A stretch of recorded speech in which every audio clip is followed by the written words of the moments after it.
Nüüd, probleem ei ole pahurad inimesed. Probleem on kultuur, kus tempo on liiga kiire. Tähelepanu hüplik ja siis autentsetel tunnetel ei ole ruumi.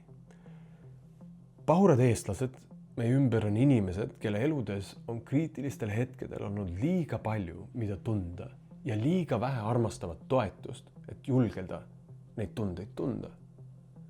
See, mida me ei saanud omal ajal tunda, leiab alati viisi, kuidas end hiljem meelde tuletada.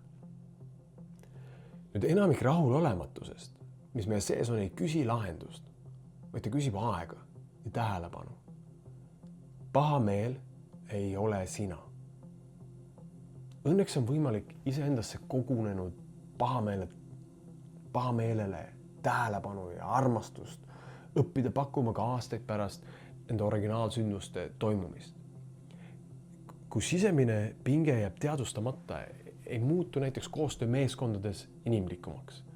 See muutub aeglasemaks, reaktiivsemaks ja killustunumaks. See meeskond võib olla ka perekond, suhe, paar. Nüüd oluline õppetund, mis sellel teekonnal aitab, on mõistmine, et sinul on paha meel, aga sina ei ole sinu pahameel. Sa oled inimene, kes kogeb pahameelt, mitte pahane inimene.